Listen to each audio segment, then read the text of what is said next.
I think the most important thing to come from travel is just to have a better understanding of the world we live in. I mean, so often when we're, say, just at home and focusing on our own lives, there's sort of a bit of a bubble that we live in.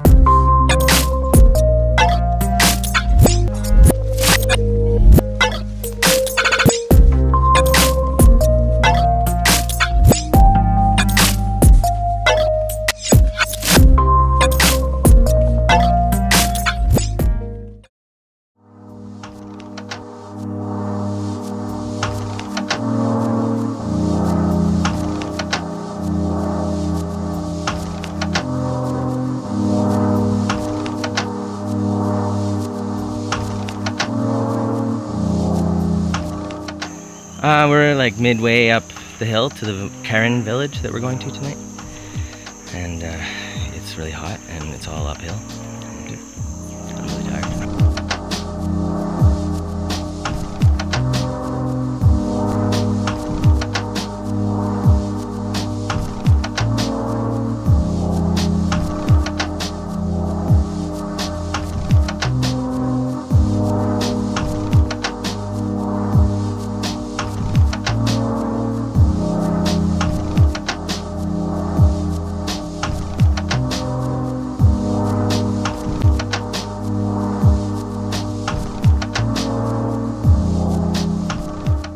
Well, it's day 2 of our trek, and we arrived at this village last night around 5, and just were able to explore and kind of check out this extremely simple way of living, but it also looks extremely satisfying. They've got one of the most beautiful homesteads I've ever seen, so kind of just got all they need and sit here and hunt and gather and survive. But everyone was pretty exhausted, so a lot of people went to bed like right after dinner. So a lot of latest person was up to 9:20. But I think everyone was up probably about 3 a.m. when the roosters started crowing and the bugs were screaming and dogs were fighting. But I think that's how the village goes too. As soon as the sun goes down, they'll go to bed and then wake up as soon as the sun gets up.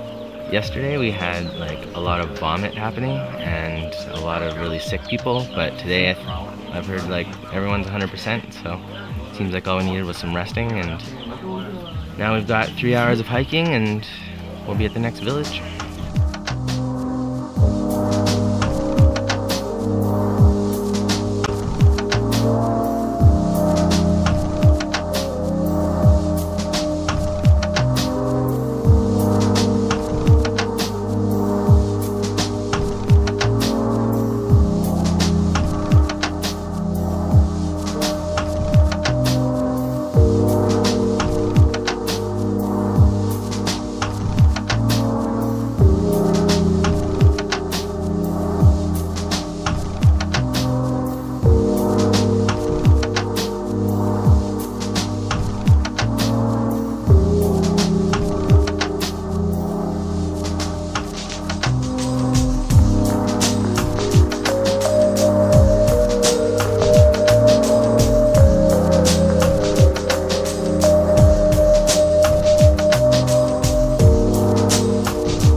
we are just chilling with some of the local Lahu tribe, drinking some almost Lau Lau, but since we're not in Laos, I guess it's Thai Thai whiskey.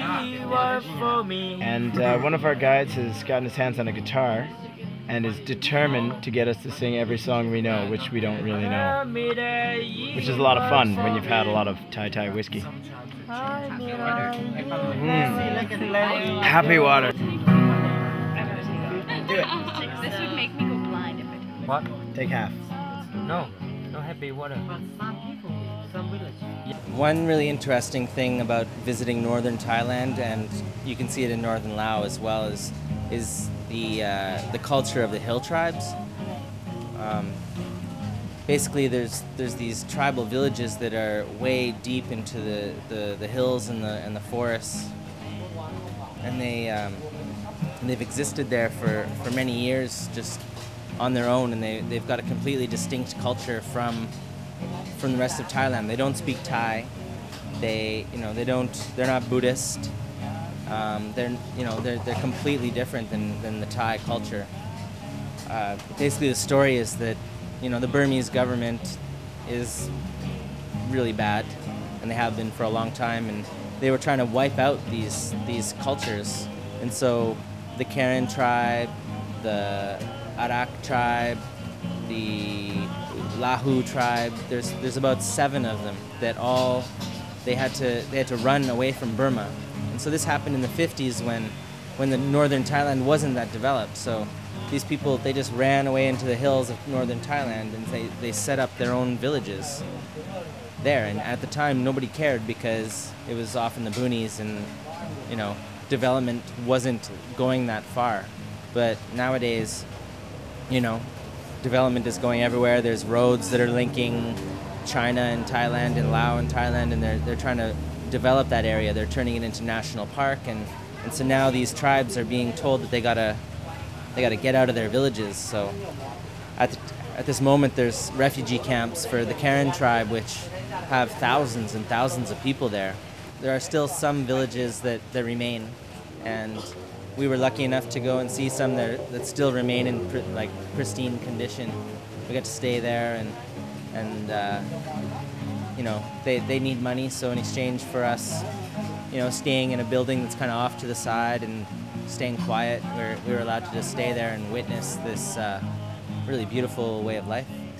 It's kind of like it's a way of life that can't really be found too many places on the planet anymore.